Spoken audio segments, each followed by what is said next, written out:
Estamos de volta com o programa Vida e Saúde. Agora a gente recebe o especialista em reprodução humana, o Dr. Evangelista Torquato, que fala com a gente sobre um tema bem interessante, a doação temporária de útero. Tudo bom, doutor Evangelista? Tudo bem. A doação temporária de útero, esse termo, né, significa a mesma coisa que barriga de aluguel, popularmente falado? Na verdade, esse termo que você está ora pondo aqui, a gente hoje evita ele. Evita porque existe uma consistência, digamos assim, na própria palavra. Pecuniária, né? Útero de aluguel, barriga de aluguel, mas ninguém está alugando nada. Porque o aluguel pressupõe uma transação comercial, alguma troca de algo por alguma coisa. E então a gente evita esse termo. A doação temporária do útero tem que ser vista, acima de tudo, acima de qualquer tipo de sentimento, como um dos mais sentimentos nobres que o ser humano pode ter. Essa é a nossa visão. E ela tem que ser estimulada. Em que pese, digamos, outras culturas, elas não terem este pensamento. São outros ramos do pensamento. Nós temos, por exemplo, na Índia, onde se sabe que isso é feito de uma forma absolutamente comercial. Mas eu acho muito justa, muito correta a posição do Conselho de trazer, digamos assim, este ato, sim, o Conselho Federal de Medicina, de trazer este ato para um ato de amor ao próximo, de um sentimento nobre de ajuda, de auxílio a quem está precisando. Então, como é que seria a situação? Assim, um casal que não pode ter filho? Bom, a primeira grande condição é aquela mulher que tem uma condição absolutamente, digamos, inóspita para ela poder gerar no interior do útero dela a sua própria gravidez. Existem condições clínicas. Vou colocar aqui uma doença que ela pode ter um agravamento muito sério durante a gestação. Lúpus. Principalmente se o rim da paciente com lúpus estiver afetado. Essa paciente pode ter uma piora muito grande durante a gravidez, a ponto, inclusive, de se poder pensar em transplante. Então, essa é uma condição que tem que ser pensada. Portanto, primeira coisa que tem que se pensar, doenças clínicas da paciente que não pode gestar nela. Então, primeira condição, que doença clínica que você tem? Que agravamento a gravidez pode ter? Que consequência, que morbidade, que mortalidade esta paciente pode ter se ela engravidar? Primeira grande coisa. Segunda coisa que eu observo com frequência é aquela paciente que não tem útero.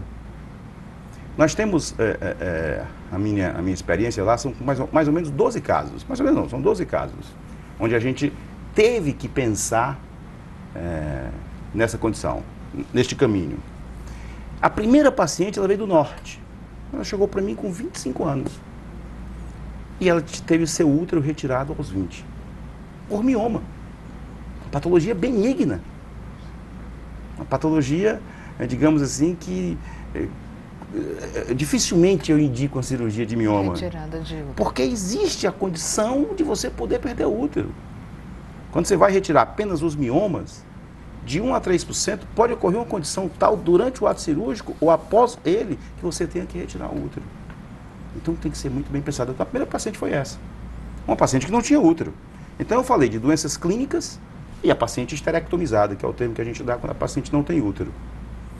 E uma terceira condição que eu observo também, são pacientes que fazem fertilização in vitro, uma tentativa, 2, 7, 8, 10 tentativas, e você já fez de tudo. Você já fez de tudo. Você já entrou sexta-feira à noite para dar 3 pulinhos nas ondas lá na praia do ideal. Tudo você já fez. E não conseguiu engravidar aquela pessoa. Então essa é uma condição que também nós pensamos. Que a doação temporária de útero, ela é uma condição interessante. Como é que a mãe deve proceder? A mulher que quer ser mãe, está nessas situações que o senhor citou, deve proceder na hora de buscar uma doação temporária de útero? 2 condições são especiais. Primeiro, passar por esse filtro, que eu estou colocando essas 3 condições. Doenças clínicas, a paciente que não tem útero, a paciente que já fez muitas fertilizações. Por exemplo, eu tive uma paciente que ela chegou para mim com 3 fertilizações negativas. Depois dessas 3, eu fiz mais 7, 10. Portanto, nessas 7 que eu fiz, todas deram positivo e todas perdeu. Todas as gravidezes foram perdidas. Eu propus para ela. Essa paciente me ensinou muito. Porque ela dizia assim, vamos tentar mais uma vez. Vamos tentar mais uma vez. 11ª tentativa. O beta dela deu 951. Hoje ela é mãe. Lá pelas bandas de Sobral. Coisa muito interessante daquela paciente. Então, veja bem. Então, essas condições estando postas, a paciente então se encaminha para a doação temporária de útero. Condição número 1, que a paciente que irá receber este embrião seja parente de até 4º grau de um dos cônjuges, marido ou mulher. 1º grau mãe, 2º grau filha, 3º grau tia, 4º grau prima. Então até aí nós podemos achar, digamos, a doadora temporária do útero. Segunda condição, não pode existir transação comercial entre essas partes. Terceira condição, tudo tem que estar bem documentado no prontuário, com a assinatura de todos os envolvidos, o casal e a doadora temporária do útero, e se esta doadora do útero tiver uma união estável ou for casada, há de se ter também uma autorização do seu parceiro para aquele ato que ela vai fazer. Tem essa parte legal também. Tem essa parte legal, envolvida. por quê? Porque essa criança, existe um documento, quando você nasce, chama-se Registro de Nascido Vivo. E esse registro, normalmente você vai dizer, nasceu de quem? Recém-nascido de Maria dos Anjos, Maria de Fátima. A Maria de Fátima foi que acabou de parir. Ela pariu o filho de outra. Então nós precisamos dar esse substrato legal para que existe ainda um descompasso entre a questão judiciária do juiz e aí a questão onde nós estamos. O nosso Conselho de Ética normatizou isso, mas isso ainda chega, quando chega, porque são casos mais raros, mais incomuns, obviamente. Imagina 12 casos em 15 anos, 17 anos que eu estou em reprodução, com 800 casos por ano. Muito pouco, muito raro, mas existe. Então ainda há um descompasso do juiz, mas ele precisa dessa documentação para, se possível, já na maternidade, ter uma liminar dizendo, coloque recém-nascido do casal e não da paciente que pariu.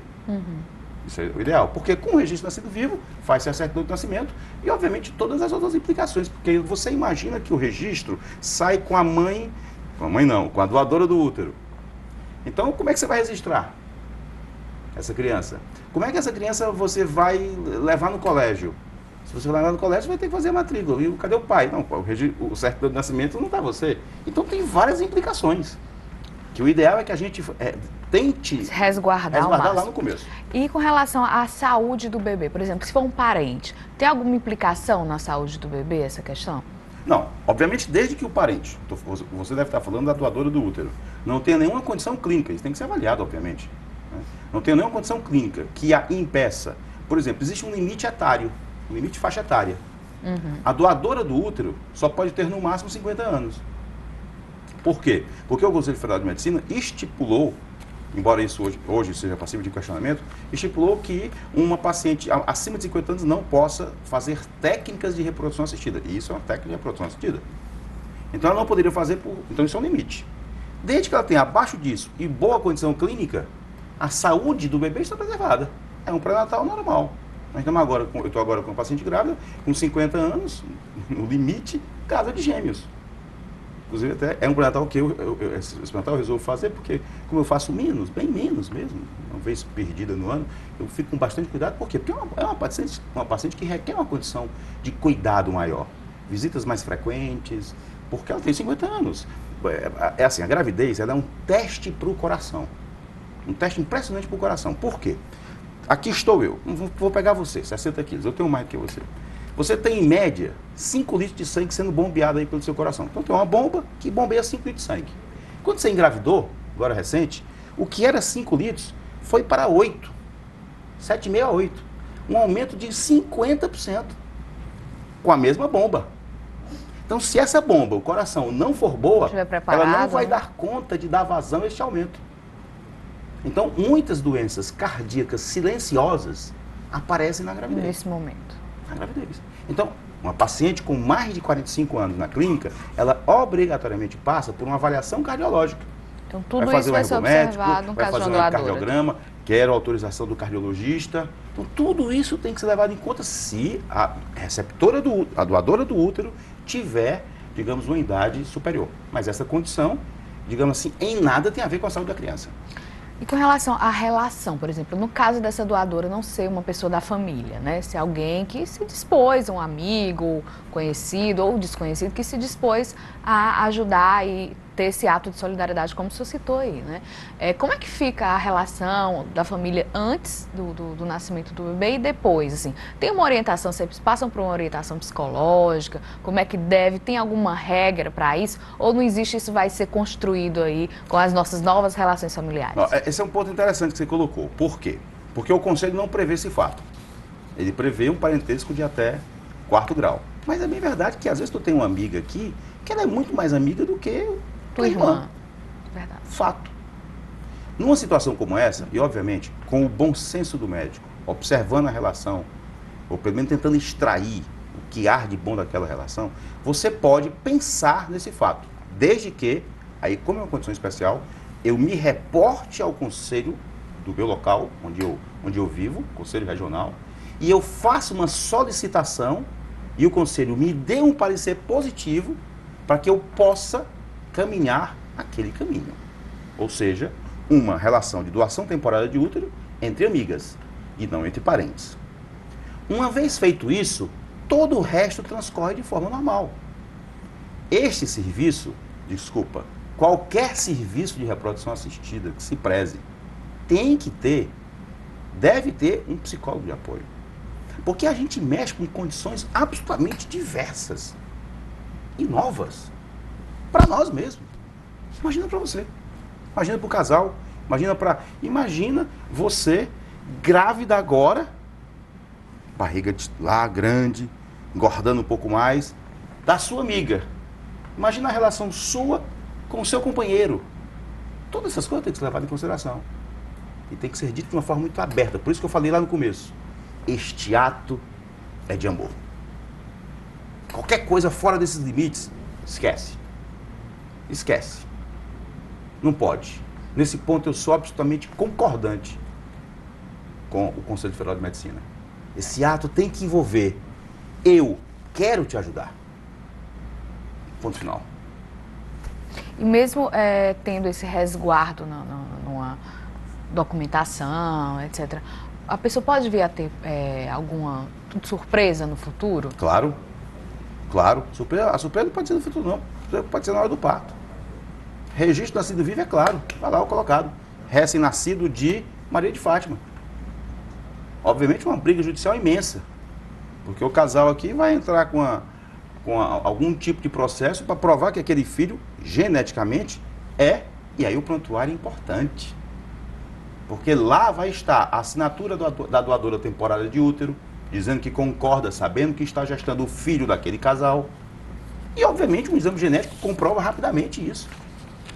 Mas é claro que aí, um processo como esse que você está me falando, o que ele denota?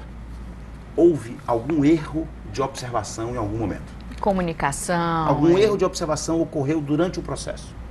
Ok.